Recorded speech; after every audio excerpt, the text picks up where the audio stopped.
am surprised that you agreed to do it. Why are you sitting down with us today? I'm very tired of all of the lies. I've been hearing things and seeing things on the blogs, and I'm just tired. What are the lies that you're hearing that disturb you most? Oh my God, all of them.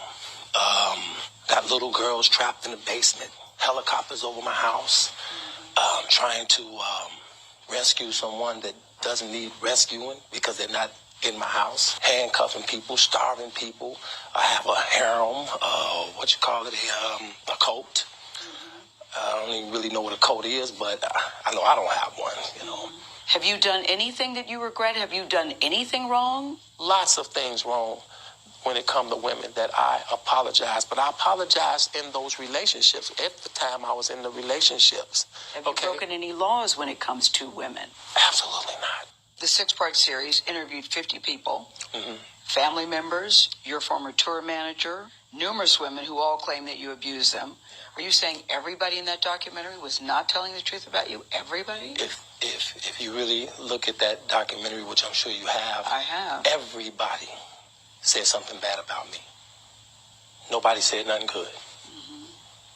They was describing Lucifer. I'm not Lucifer. I'm a man. I make mistakes, but I'm not a devil, and by no means am I a monster. I'm going to name the names. Andrea Kelly, your ex-wife, Kitty Jones, Lisa Van Allen, Lizette Martinez, Geronda Pace, Faith Rogers, Asante McGee. You're saying everything they said in that documentary about you is not true. They are lying on me. Why would these women say the same thing about you? That you are controlling, that you are abusive, that you tell women when to eat, when to go to the bathroom, when they can sleep, where they can dress. Why would all these women tell these different stories about you if they were not true? And they don't know each other. That defies logic to me. Right. Until you hear the explanation. You can start a rumor on a guy like me or a celebrity just like that. All you have to do is push a button on your phone and say, so-and-so did this to me. R. Kelly did this to me. And if you get any traction from that, if you're able to write a book from that, if you're able to get a reality show, then any girl that I had a relationship in the past that it just didn't work out, she can come and say the same exact thing. Are you blaming this on social media? I'm talking about the power of social media. In 2008, R. Kelly was found not guilty on 14 counts of child pornography after prosecutors in Chicago failed to convince a jury that he was a man seen in a sex tape with a girl as young as 13. What do you want to say to your fans? Last month, Kelly was indicted again, this time charged with aggravated criminal sexual abuse of 4 women, including 3 who the charges say were minors at the time. Have you ever had sex with anyone under the age of 17? No. Never? No. I have to tell you, it's so hard to believe that based on all that we've read. I'm going to tell you something, Gail. There's one thing. I'm going to tell you something. What the women said about you. What women said about me. So nobody's allowed to be mad at me and be scorned and lie on me. So they're lying on you. That's your explanation. They're lying on you. Absolutely.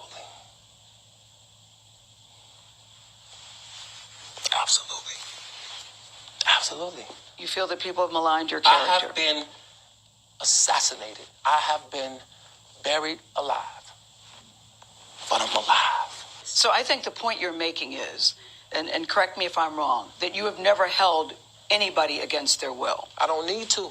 Why would I? Well, How stupid would it never be held for anybody. R. Kelly, with all I've been through in my way, way past, to hold somebody, let alone 4, 5, 6, 50, you said.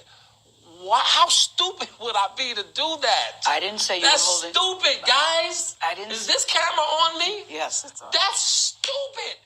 Use your common sense. Don't forget the blogs. Forget how you feel about me. Hate me if you want to, love me if you want, but just use your common sense. How stupid would it be for me to, with my crazy past and what I've been through, right now I just think I need to be a monster and hold girls against their will, chain them up in my basement and don't let them eat and don't let them out unless they need some shoes down the street from their uncle. Stop it. Y'all quit playing. Quit playing. Robert. I didn't do this stuff. This is not me, y'all. I'm fighting for my life. Y'all killing me with this. I gave y'all 30 years of my career. Robert. 30 years of my career. Y'all trying to kill me. You killing me, man. This is not about music. I'm trying to have a relationship with my kids, and I can't do it. Y'all just don't want to believe the truth. You don't want to believe it. At this point, we briefly pause the interview to give Kelly a moment. His publicist helped calm him down. I hope this camera keep going. No, we're going to This let is the not camera keep true. rolling. This is not, doesn't even make sense. Why would I hold all these women? Their mothers and fathers told me, we're going to destroy your career. But Kelly's emotions remained raw. It's real girls out there missing. It's real young girls out there being abducted, being raped, okay? They really are on chains. They really do have chains on their wrists, and they can't get out. Robert, and they're ending up buried in deep. Robert, we have to have a conversation. This is Really, not me. I don't want you just ranting at the camera. I came here for them to hear me Okay, talk. but I need help. What kind of help? This is the kind of help I need. Yes, what kind of help? I need somebody to help me not have a big heart, because my heart is so big. People betray me, and I keep forgiving them. You sound like you're playing the victim here. You sound like R. Kelly. You do. When I listen to you, I'm it just does telling sound the like truth. you're playing the victim I'm just card. telling the truth. And the reason I'm emotional, Robert, and I have you- apologize for that, is because this is the first time I was able to say speak. something. I've said nothing. Expect people to buy your music? How do you think your music should sit with people? Absolutely, I think they should. Although a lot of them may not, but like I said, I'm really not fighting for my career here. I'm fighting for my rights, and I'm fighting to have a relationship with my kids most of all, more than anything. I want a relationship with my kids because I've missed a lot of years of their life. They love me. I love them. And they want a relationship with you. I bet you they do. Yeah. I bet my breath on it. You know, but they're pressured, and I get it. They're pressured, so I get it. But I believe that's going to change in due time. You have daughters. If your daughters called you and said that somebody is doing to them what the allegations are about you, would you be okay with that? Let me tell you something. I'll be up in that mother everything up. I had to bleep myself, but I would Yes. bleep everything If your daughters up. came to you and said, look, this guy is doing to me what the allegations are against you. Then I would have to arrest myself after I did what I had to do. You've been very candid that you are a sexual abuse survivor yourself. You've talked very candidly that you were molested from the ages of 7 to 13, 14. How do you think that has affected you? It hasn't affected me at all. I mean, it has affected me in a way, though. Yeah. It affected me in this way. Anything that I've been through, that or any struggles I've had in my past, has affected my music. It has, Has it affected your behavior? Absolutely not. Because I'm going to tell you something. And I know people think, oh, well, he was abused. Exactly. Well, that's why he's doing that. No. No, the experts will tell you this. Most people who are abusers have been abused, but not all people that have been abused go out and abuse others. Okay. And so that's why I asked the question. That's what the experts said? That is what the but they experts didn't say say. all, did they? No, they didn't. No, all right. No. Here I stand. So that's why I'm I'm asking in the you. not all. I'm in the not all. Okay? But they also didn't say when you're R. Kelly, okay, and you're famous and your name is ringing 25 million times a day all over the world, okay, of people trying to get money from you, okay, and they're using your past. They're using the past allegations, the past case that he beat to link it on to that, okay? They're using that. When you say that you need help, do you think you need to go to therapy? Have you been to therapy? Absolutely. At this point, I'm definitely talking about that. About going? Oh, absolutely. Yeah. You know, it seems like, some could say you might seem out of touch to a lot of people. What do you mean? Well, I mean, your perception of the charges against you. I know it's your side and it's your story, but you have a different perception that most of the world has about you. No, I have a truth. People have perception. People have their perception. I have truth. Do you think you're invincible?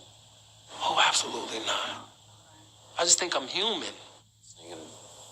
Well, Tarika Duncan joins us at the table. You've covered these allegations and the stories against him. You've talked to some of the victims and their families. Correct. How do you think this interview is going to resonate in the court of public opinion? In the court, he's very adamant about his position. And I think the fact that, first of all, great job to you and the crew that were able to book this interview, because I don't think anybody expected to hear from R. Kelly. I didn't expect to have hear a man from R. of that Kelly. magnitude, Yes. celebrity, deciding to sit down while he's actually facing felony charges that could land him in prison for up to 70 years, and he decided to give his side. Of course, we did want to hear it, but I think when you look at social media and on Twitter, he doesn't have a lot of support.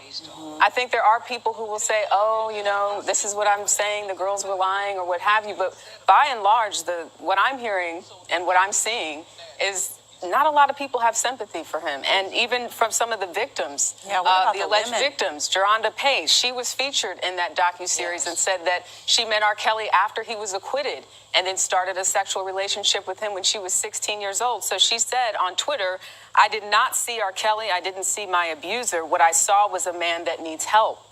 When you've been doing wrong for decades, she said, and the people around you make you feel that your actions are right, you tend to believe that you're doing no wrong. And then we also got a statement from Sparkle. Sparkle is the artist that R. Kelly used to work with. She was also featured in the docuseries. She plays a bigger role in this huge narrative because she was one of the first to speak out. She's the one that identified her niece as the one in that first video where he was charged with child pornography. Because her niece was 13, 14 at the time. Correct. Right? And she said this was the niece. Of course, he was acquitted. She didn't say it was her. The parents didn't say it was her. But Sparkle said the interview is continued display of Robert's entertain at all costs mentality. She said arrogance and a lack of accountability. I'm praying for their safe return back to their families in reference to the girls. I agree with what Geronda said. I think he needs help. I think that as we were sitting there, I felt that he became very emotional several times. That wasn't just, you've seen some of the outbursts, but he became very, very emotional many, many times during the interview.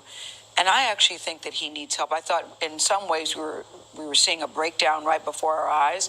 He composed himself and came back because he does